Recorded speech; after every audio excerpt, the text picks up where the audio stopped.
जय श्री राम। कल 16 मई को शनि अमावस्या भी है और भगवान शनिदेव की जयंती भी है। तो कल का जो दिन है वह कुछ विशेष महत्व रखता है साधना के दृष्टिकोण से।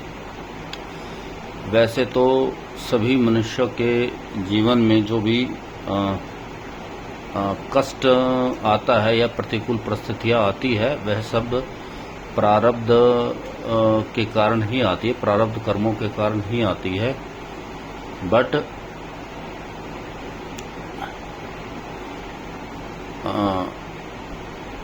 जब वो प्रारब्ध भोग लिए जाते हैं तब वह कष्ट चला जाता है। ये तो एक कारण हो जाता है, लेकिन एक दूसरा कारण यह भी है कि भगवान शिव ने शनिदेव को कुछ न्याय व्यवस्था कायम रखने के लिए एक दंड व्यवस्था का प्रावधान भी उनको दे रखा है। तो वो दंड का विधान करते हैं, जैसे कि हम सुनते हैं ढैया और साढ़े साती। तो ढैया और साढ़े साती तो कुछ स्मॉल स्केल पर होता है, लेकिन जब भगवान शनि का सिस्टम चलता है तो जो भोग है वो काफी लंबे हो जाते हैं। तो शनि की प्रसन्नता के लिए ही व्यक्ति फिर विभिन्न प्रकार के क्रियाकलाप करता है। तो अब क्योंकि कल शनि जयंती है तो क्या कल कुछ विशेष करना चाहिए?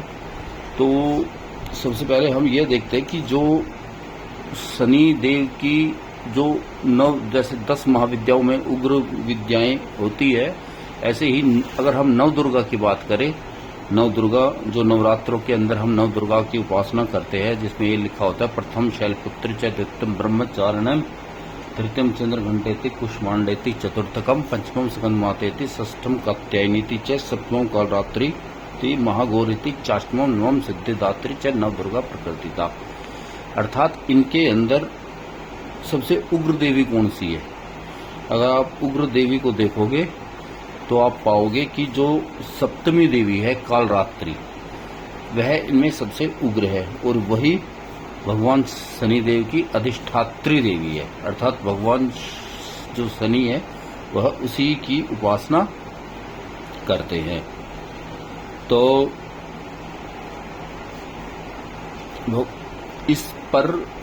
इस दिन हमें भगवती कालरात्रि की विशेष रूप से पूजा अर्चना करनी चाहिए। लेकिन जो भगवती कालरात्रि की उपासना जिन्होंने कभी नहीं करी है तो कुछ ज़्यादा कुछ उनको करना नहीं चाहिए। ऐसा नहीं है कुछ यूट्यूब या गूगल पर कोई मंत्र लिया और उसका करने लग गए। बिल्कुल सिंपल पूजा अनुष्ठान उनको करना है।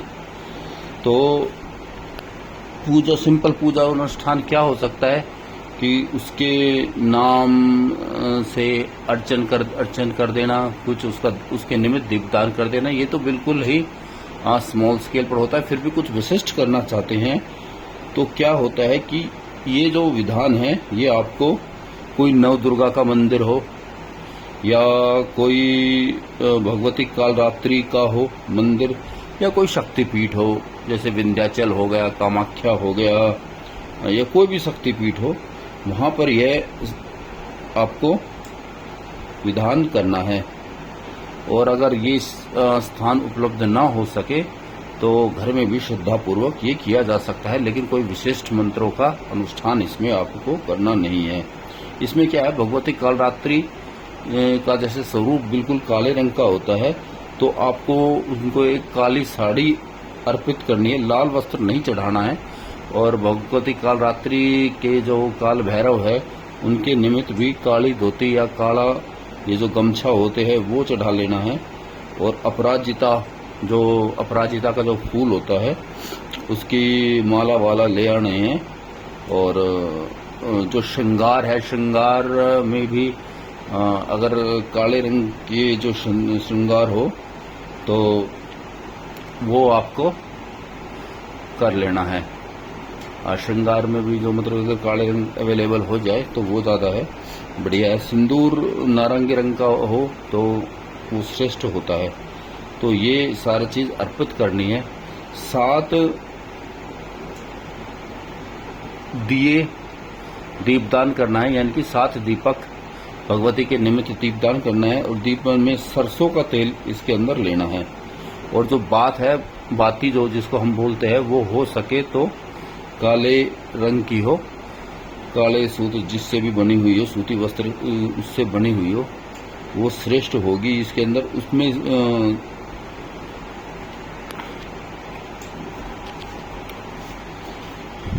इसके अंदर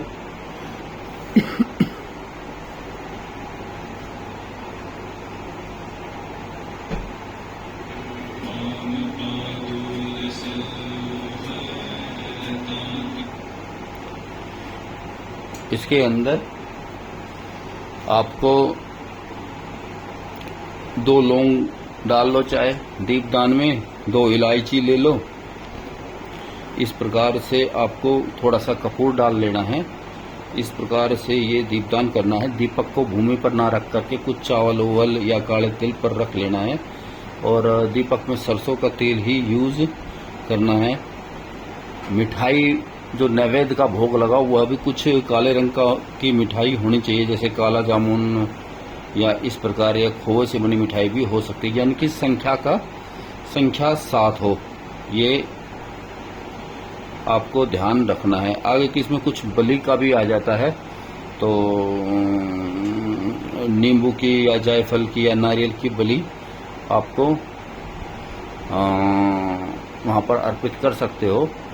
और कुछ बलि पीठ होती है, वहाँ पर बलि पीठ का मैं जिक्र नहीं कर रहा हूँ, क्योंकि हमारे यहाँ तो इस क्षेत्र में बलि पीठ ऐसा होता नहीं है। तो ये विधान तो जनरली वहाँ ही पर ही होता है, क्योंकि मैंने शक्तिपीठ का जिक्र करा है, तो वहाँ शक्तिपीठों पर तो जनरली बलि होती है, तो ये विधान जनरली वहाँ पर होता है। लेकिन अपने घरों में भी ये नींबू की जायफल की बलि दी जा सकती है।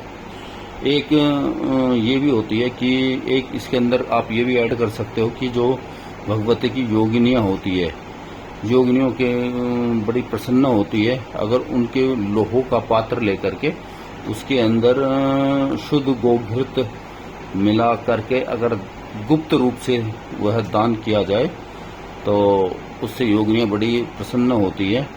पर ये लार्ज स्केल वाली बात हो जाती है, इसको मैं अभी थोड़ा सा गौण ही रखता हूँ। सुबह के टाइम में आप ऐसा कर सकते हैं कि भगवान शिव जी का पूजन आप कर सकते हैं। शिव मंदिर में जाकर के दूध और काले तिल से भगवान शिव का अभिषेक करें। बेलपत्र है, धतूरा है, वह चढ़ाए। नमः शिवाय मंत्र का जप प्रणाम, जो जिसका जो भी होता है, कौन नमः पहले लगा सकता है, कौन शिवाय पीछे लगाएगा, ये एक पूरा सिस्टम होता है। यानी कि किसको नमः शिवाय का जप किस प्रकार करना चाहिए, इस प्रकार करते हुए 7 बार काला तिल भगवान शिव के ऊपर अर्पित करोगे तो काफ़ी भगवान शिव की विशेष कृपा प्राप्त होगी।